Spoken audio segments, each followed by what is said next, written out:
My sister chose blush pink for everything. The napkins, the flower arrangements, the little ribbon tied around the back of each chair.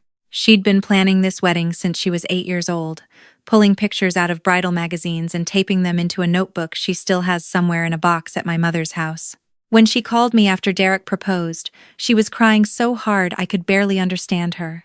I cried too, sitting on my kitchen floor with the phone pressed to my ear, because she was my little sister, and she was happy. And for a long time, happiness had not come easily to our family. I was 31. My sister was 28. The wedding was on a Saturday in October, in a venue outside of Nashville with white string lights wrapped around oak trees and a dance floor laid over real grass. My mother spent 11 months talking about nothing else. My sister texted me photographs of centerpiece options at 11 o'clock at night. I drove down from Cincinnati twice to do cake tastings, and I stood in a bridal boutique in July and watched my sister zip herself into a dress and start crying in the mirror. And I thought, this is it. This is what good looks like. I am a licensed pharmacist. I have been for 6 years. I work in a hospital setting, which means I see things that retail pharmacists rarely deal with: complex drug interactions, IV formulations, oncology protocols. I know medications the way some people know music or wine. I see a pill and I know what it does, what it interacts with, what its presence in someone's life means. I do not say this to sound impressive. I say it because it matters. It matters for what happened. Derek was 34. My sister met him 2 years before the wedding at a work conference in Atlanta. He was in sales. Charming in the way that salespeople are charming, he remembered names. He made eye contact. He laughed easily. My mother loved him from the first dinner. He brought her flowers. Actual flowers, not just wine. He called her ma'am and meant it warmly. My father, who is harder to win over, shook his hand and nodded in that way he does when he's decided someone is acceptable. My sister glowed every time Derek walked into a room. I liked him. I want to be clear about that. I liked Derek. He was funny and attentive, and he looked at my sister like she was something worth looking at. I had no reason to feel anything other than glad that she'd found him. The morning of the wedding, I was in the bridal suite with my sister and her 2 closest friends, helping her into her dress while someone's portable speaker played a playlist my sister had titled Wedding Day in capital letters. My mother was there with a mimosa she kept forgetting to drink. The florist came in and pinned a final corsage. Everything smelled like gardenias. About 45 minutes before the ceremony was supposed to begin, Derek's best man knocked on the door. He looked a little flushed and he apologized for interrupting, said Derek had a headache coming on and asked if anyone had ibuprofen. I opened my bag. I carry a small travel case with me out of habit. I always have, and told him I had some. He hesitated and said, actually, Derek had his own stuff, but it was in his jacket, and his jacket was downstairs in the groomsmen's room, and could someone grab it? My sister started to move, and I said, stay, I'll go. I found the jacket on a hanger near the window. It was a gray suit jacket, the boutonniere already pinned to the lapel. I patted down the pockets for a small bottle, a blister pack, whatever Derek kept his ibuprofen in. What I found was not ibuprofen. It was a small orange prescription bottle with a pharmacy label. I almost put it right back. It was not my business. But I am a pharmacist, and when your eyes have read thousands of medication labels, they process information before your brain has a chance to decide whether to look or not. My eyes read it. My brain caught up a second later. The medication was buprenorphine naloxone, 8 milligram sublingual strips, prescribed to Derek, a refill count that told me he'd been on it for a while. Suboxone, the primary medication used for opioid use disorder maintenance therapy. I stood there holding the jacket for longer than I should have. The room was quiet except for a catering staff member moving something outside in the hallway. I put the jacket back on the hanger. I set the prescription bottle on the small table beside it. I stood very still and thought about what I knew and what I didn't know and what any of it meant. Here is what I knew, professionally. Buprenorphine naloxone is an effective, evidence-based medication. People in recovery take it. People who are stable, functional, and healthy take it. There is nothing shameful about it. That is not what stopped me at the window. What stopped me was this. My sister had been with Derek for 2 years. She had told me, more than once, that she and Derek had talked extensively about their health histories because she has a family history of addiction on our father's side, and she wanted to be open about it, and she wanted him to be open too. She told me he'd said he had no history with substances, that he barely drank, that he was, in his words, pretty boring that way. He had been on this medication long enough to have multiple refills. He had been taking it every day and had never told her. I went back upstairs. I stood in the doorway of the bridal suite and looked at my sister, who was sitting in front of the mirror while one of her friends touched up her lipstick, and I felt the floor shift slightly beneath me, the way it does when you know something you do not want to know. I asked my mother to give us a moment. She looked at me, then at my sister, then at me again with the expression she has when she knows something is wrong and is deciding whether she wants to acknowledge that. She took her mimosa and her friend into the small adjoining bathroom and closed the door partway. I sat next to my sister. I kept my voice very level, because I have learned that when you keep your voice level, people are more likely to actually hear you instead of just reacting to your tone. I said, "I need to tell you something, and I need you to listen to the whole thing before you say anything." She looked at me in the mirror. Her lipstick was perfect. I told her what I'd found. I explained, carefully, what the medication was. I told her it was not a judgment about Derek or about recovery, and I told her exactly why I was sitting there telling her this 2 days before her wedding, because she'd told me she'd asked him directly and he'd said no, because she had a right to know what she had been told and what was actually true. She was quiet for a moment. The music was still playing from the speaker, something soft and instrumental. Then she said, "You went through his jacket." I said I was looking for his ibuprofen like he asked. She said, "That's his private medical information." I said, "I know." She said, "Maybe he's embarrassed. Maybe he just didn't know how to bring it up." I said, "That's possible, but you told me you asked him directly." She turned away from the mirror then and looked at me directly for the first time since I'd sat down. Her expression was not what I expected. It was not distress or confusion. It was something much harder to look at. She said, "Why are you doing this today?" It was not a question. I told her I wasn't doing anything to her. I told her I would never want to hurt her. I told her she deserved to have true information about the person she was about to legally bind herself to, and that I was telling her because I loved her, and because if I said nothing and she found out later and asked me if I knew, I could not lie to her face. She stood up. She smoothed the front of her dress with both hands in that deliberate way people do when they are composing themselves. She opened the bathroom door and asked my mother to come back in. I do not know exactly what my sister said to my mother in the next 30 seconds because I was still sitting in the chair and everything had a slightly distant quality, like a television playing in the next room. But I heard enough.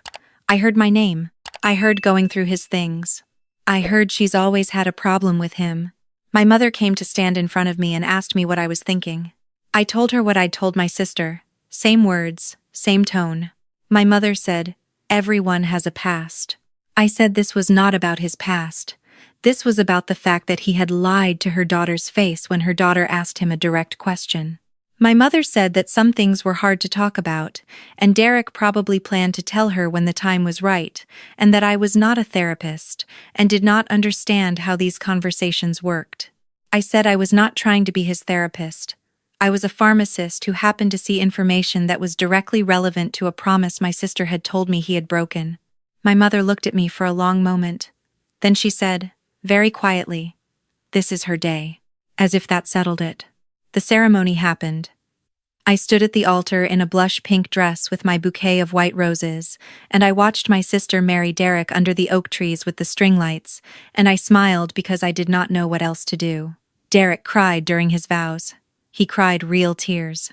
I watched him, and I thought about the orange bottle on the table in the groomsman's room, and I thought about all the mornings my sister would wake up next to someone who had looked her in the eye and answered her honest question with, "Ali."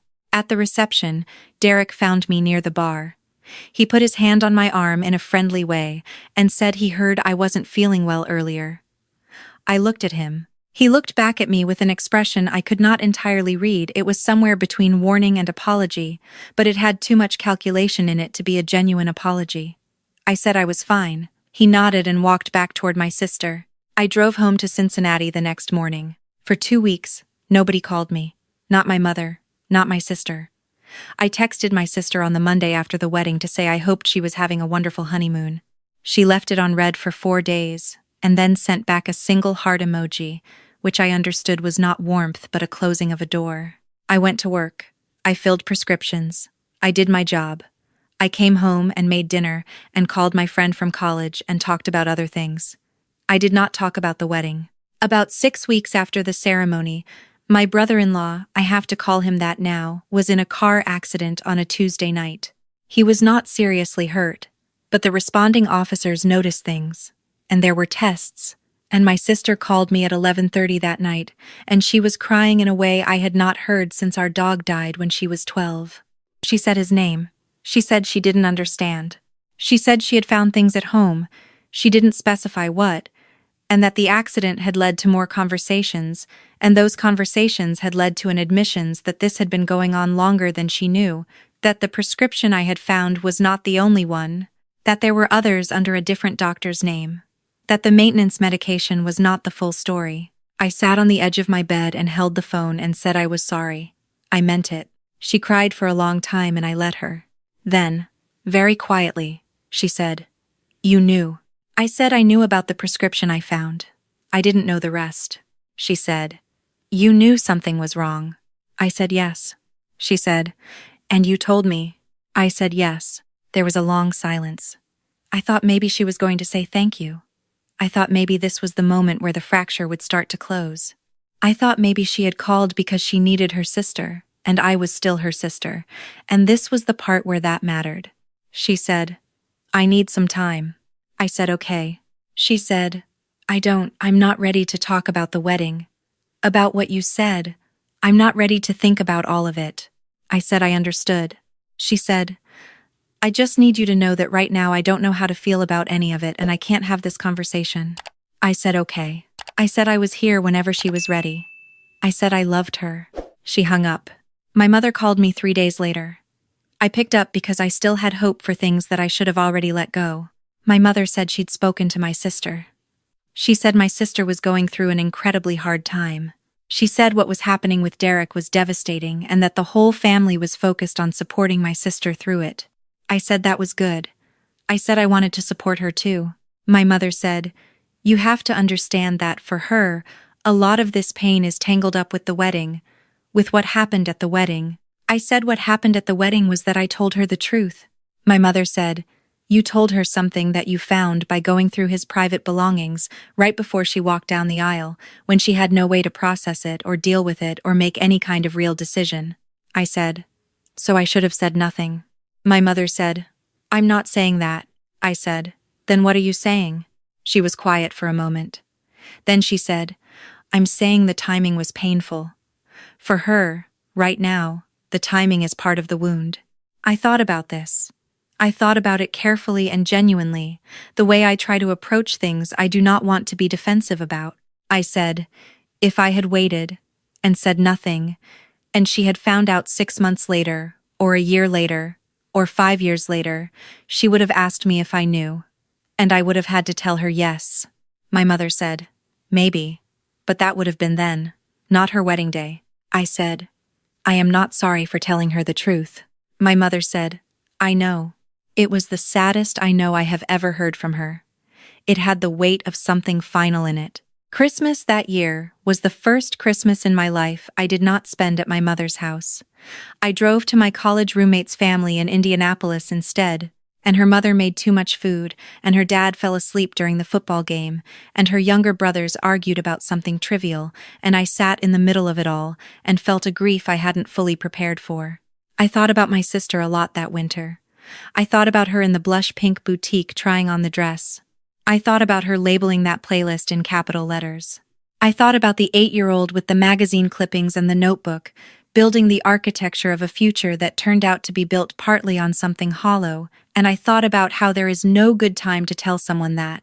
There is no version of that conversation where I walk away with my family intact. I have spent enough time now understanding that. Before the wedding, after the wedding, a month in, a year in, there is no timing that doesn't make me the person who said the thing that hurt her. That is the thing about truth sometimes.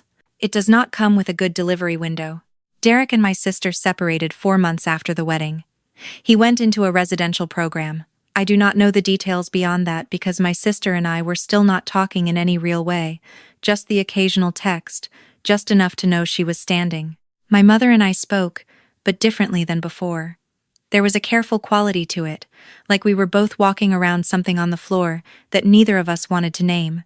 In February, my sister sent me a long text. It took me 3 reads to get through it. She said she had been in therapy since November. She said her therapist had helped her understand some things. She said she was not ready to talk about the wedding, but she was ready to talk, if I wanted to. I wrote back immediately. I said yes.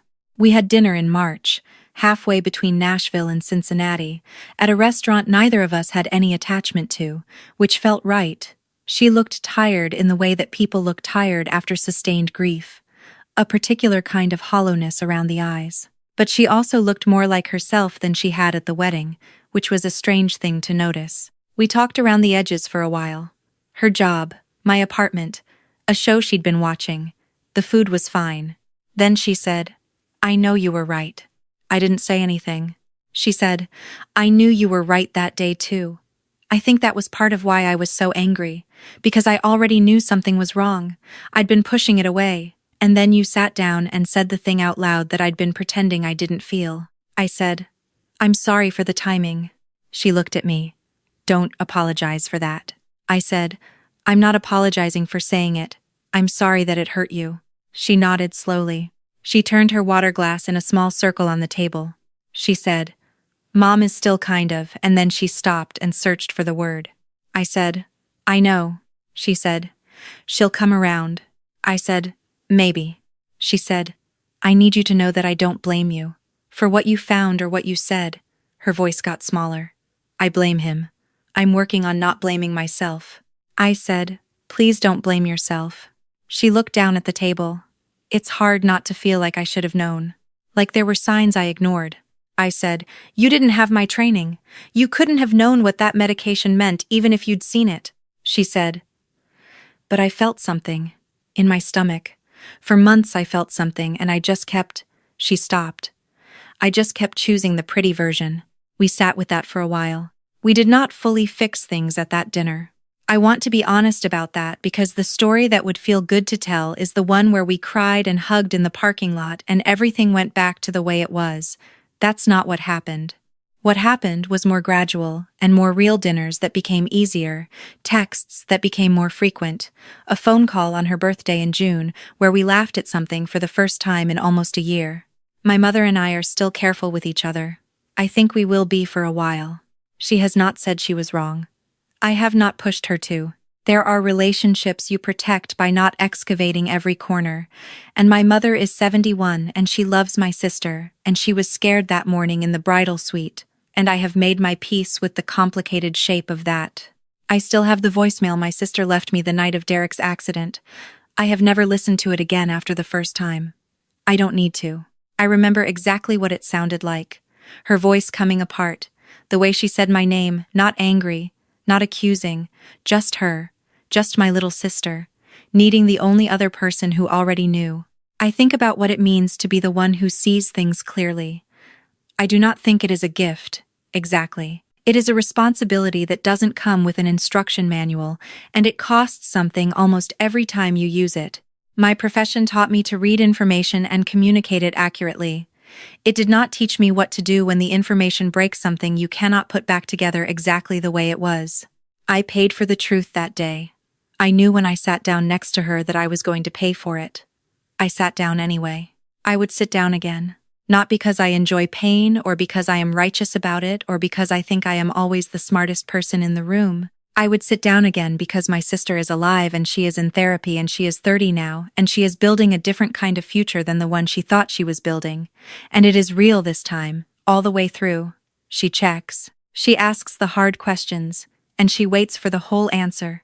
And she trusts what she feels in her stomach, even when the pretty version is right there, offering itself. She told me that, a few weeks ago, on a regular Tuesday, we were on the phone about nothing in particular, and she said it quietly, like a footnote, like it wasn't the most important thing she'd said in a year. She said, "I'm learning to choose the true version." I didn't say anything for a second. Then I said, "Yeah, me too." Outside my apartment, it was raining. The kind of steady, unremarkable rain that doesn't mean anything. I stood at the window and listened to my sister tell me about a recipe she was trying, and a coworker who was driving her crazy, and a dog she'd seen in her neighborhood that she was thinking about adopting, maybe if she could just work out the logistics. I listened to all of it. The rain came down. The lights from the street made long pale shapes across my floor. My sister's voice was ordinary and close, the way it sounds when nothing is wrong, and I held on to that for as long as I could.